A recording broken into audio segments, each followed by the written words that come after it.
बदनाम है अपने सरजमीन से दहशतगर्दी चलाने और दहशतगर्द पैदा करने के लिए।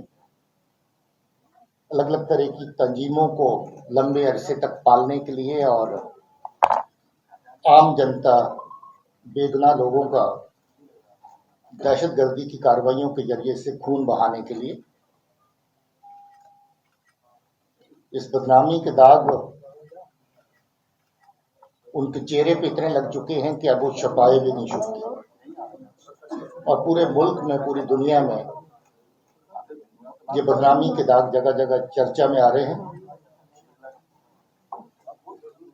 इसी तरह की इनकी वहशियाना, बुज़दिलाना, कायराना दहशतगर्दी की हरकतें जम्मू कश्मीर में बड़े लंबे अरसे से चल रही हैं। यहाँ पर बेगुनाह लोगों को अपने कार्रवाई का निशाना बनाया जाता है और जहाँ का जो आपसी भाईचारा है लोगों का across the regions, across the religions, across the communities, उसको किसी न किसी सूरत में धक्का पहुंचाने की, ठेस पहुंचाने की कोशिश की जाती है। इसी नीयत से, इसी गर्ज से पिछले कुछ अरसे से जम्मू प्रोविंस के एरिया में कुछ कार्रवाइयां दहशतगर्दी की अंजाम दी गई, जो बिल्कुल कम्युनल लाइंस पे हैं, सेक्टेरियन लाइंस पे हैं और साथ ही साथ ये भी मकसद रखती हैं कि जम्मू में दम तोड़ चुकी जो दहशतगर्दी है उसको फिर से किसी तरीके से रिवाइव किया जाए, उसको फिर से जिंदा किया जाए। कल डीआईजी राजौरी पुंछ रेंज ने, जो वहां की पुलिस की एक बड़ी कामयाबी रही, जो आईडीज वहां पर जगह जगह पर लगाने का इनका मंसूबा था, उसको नाकाम किया गया।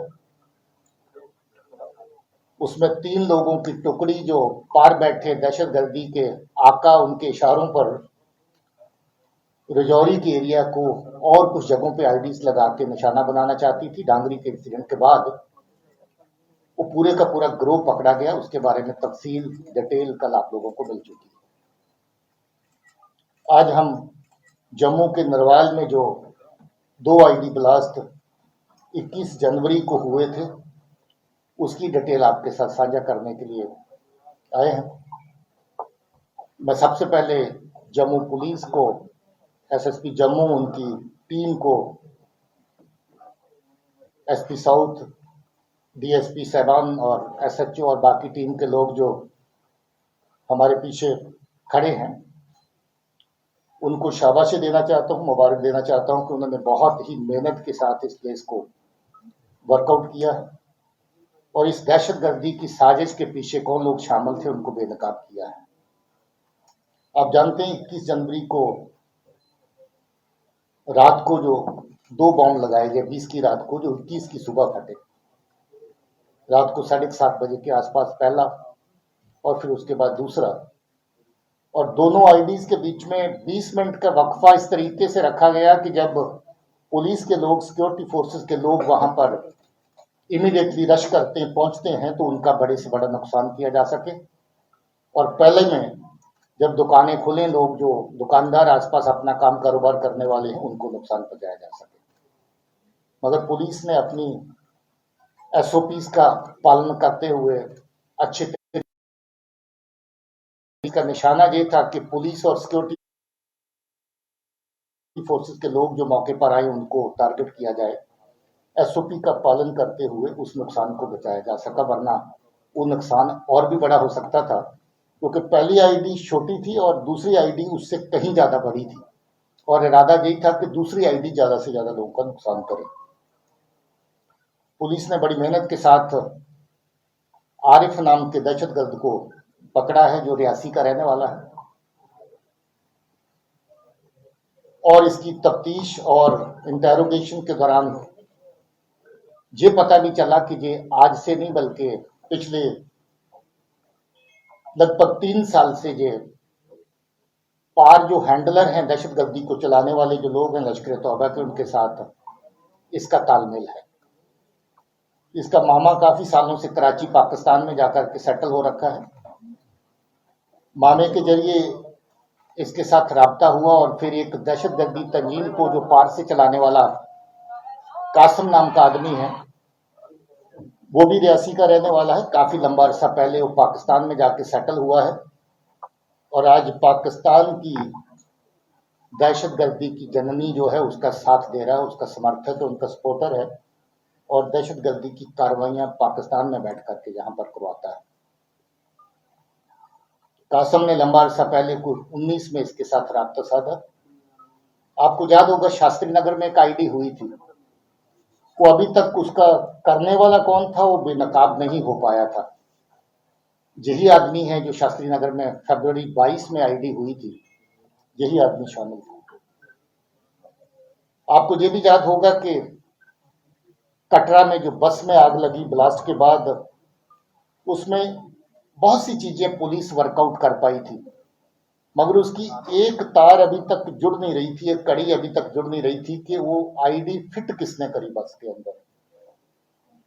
इसने माना है कि वो आईडी इसी ने फिट करी थी। एक नहीं बल्कि 2 आईडी लगाई थी ताकि लोगों का ज्यादा से ज्यादा नुकसान हो सके, और आईडी लगाने की जगह भी वो ढूंढी थी जो पेट्रोल टैंक को ही बारूद की तरह इस्तेमाल कर सके। और इसने आईडी बस के अंदर जाकर के सीट नंबर 3 के नीचे जहां पेट्रोल पंप पड़ता है उसके बिल्कुल ऊपर फिट करी थी, थैले के अंदर डाल के, और 2 आईडीज एक साथ फिट करी थी।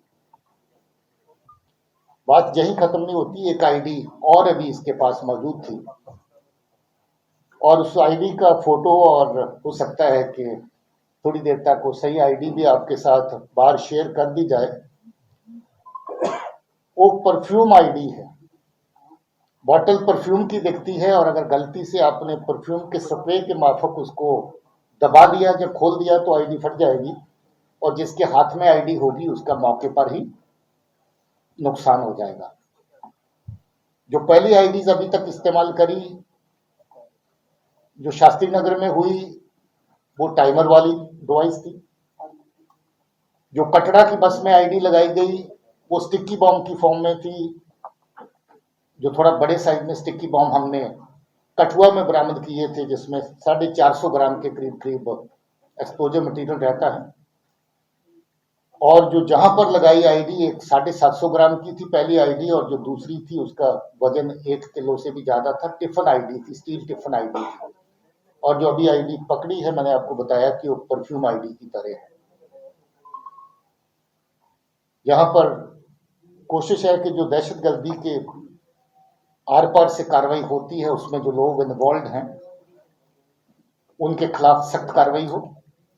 तो एक एक दहशतगर्द तंजीम को जिन्होंने दहशतगर्दी की कार्रवाइयों में जहां पर हिस्सा लिया उनके डोजियर तैयार किए, और उन सब तंजीमों को जो दहशतगर्दी को जहां पर चलाते हैं उनको बैन करने की कार्रवाई गवर्नमेंट ऑफ इंडिया की सतह पर की गई।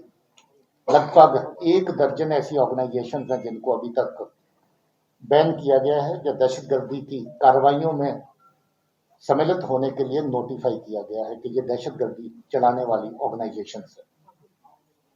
और ऐसे ही लोग जो इनफरादी तौर पे, इंडिविजुअल तौर पे दहशतगर्दी की कार्रवाइयों में शामिल हैं, 22 के करीब पिछले 2 साल के अंदर ऐसे लोग नोटिफाई किए गए हैं एज टेररिस्ट।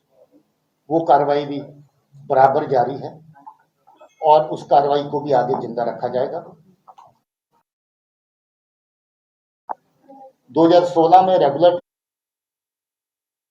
टीचर बना, सरकार की तनख्वाह भी ले रहा है, सरकार के टुकड़ों पे पल भी रहा है, और साथ ही साथ कुछ और टुकड़ों के लिए अपने लोगों को नुकसान भी पहुंचा रहा है।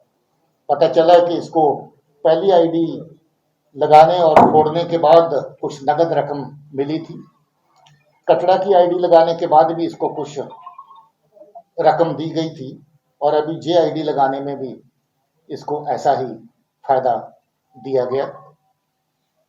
अब ये देखिए कि किस हद तक ये चीज एक एक चंद टुकड़ों के लिए लोगों की जान के साथ खिलवाड़ करना, लोगों का नुकसान पहुंचाना, ये सही लगता है, मगर शर्म की बात है इसके लिए कि ये दहशतगर्द सरकारी मुलाजिम भी है। अब इसकी मुलाजिमत तो जाएगी, इस केस में भी इसको अंजाम जो है भुगतना पड़ेगा। आज आपको मनाने के लिए हम लोगों ने इस हादसे में जो लोग जख्मी हुए थे उनको भी लाया है, तो आप इस प्रेशर के बाद उनके साथ मुलाकात भी कर सकते हैं कि उनके जज्बात, उनकी फीलिंग क्या है। और हम चाहते भी थे कि उनको जब इंसाफ मिले तो उनको पता चले कि जम्मू कश्मीर पुलिस जो है वो उनके लिए कितनी ये जरूरी था। एडीजी जम्मू है मुकेश साहब, इनको भी मुबारकबाद देना चाहता हूँ, कॉम्प्लीमेंट करना चाहता हूँ। ये बहुत तकड़े टीम वर्क का नतीजा है कि ये केस वर्कआउट हो पाया, वरना ये केस इसलिए भी मुश्किल था कि इस बंदे ने अपने कपड़े तक जला दिए, कोई एविडेंस इसने छोड़ा नहीं, जूते भी जला दिए जो पहन के गया था, कपड़े जला दिए जो गया था, फोन अपना तोड़फोड़ करके आग लगा के उसको जला दिया। ये चाहता ही नहीं था कि कुछ सुराख वहां पर बचे, मगर जो जम्मू पुलिस की जो टीम लगी हुई थी उसकी काबिलियत है, उनकी मेहनत है कि उन्होंने छोटे मोटे हर एविडेंस को खंगाल करके, हर छोटी मोटी लीड को आगे बढ़ा करके पहुंचते पहुंचते इस तक पहुंचे और इसको आखिर पकड़ा गया। इस इंसिडेंट के बारे में इतनी ही मालूमात आपके साथ शेयर करनी थी। इसके अलावा आपका कोई सवाल हो सर, तो आप टोटल कितने लोग पकड़े गए हैं? गवर्नमेंट एम्प्लॉइज कितने हैं बताया जा रहा है? 2 गवर्नमेंट टीचर हैं इसमें। अभी तो एक ही का है, उसके अलावा अगर कोई तफ्तीश आगे चलती है और किसी का इसमें आता है नाम तो सर देखिए। कुल जो आईडी मॉड्यूल्स हैं उनमें से 4 लोग पकड़े गए हैं राजौरी और जम्मू को मिला। ये 3 वहां के देखें, जहां के देखें तो 4 हो गए। उसके अलावा आपको याद होगा कि तालिब का मॉड्यूल अगर देखें तो कितनी आईडीज में वो शामिल था, तो तालिब के मॉड्यूल में कितने लोग पकड़े जा चुके थे, वो भी तो आधा दर्जन के 5 लोग उसमें भी थे। तो तालिब का मॉड्यूल भी आईडी का ही बेसिकली मॉडल था, जिस मॉडल के जरिए आपको जो ट्विन बस में ब्लास्ट हुए उधमपुर में, आपको याद होगा कोटरंका में जो ब्लास्ट हुआ आपको याद होगा, एक शादी के दौरान किसी के घर में रिजौरी में ब्लास्ट हुआ आपको याद होगा। तो वो कार्रवाइयां जो तालिब के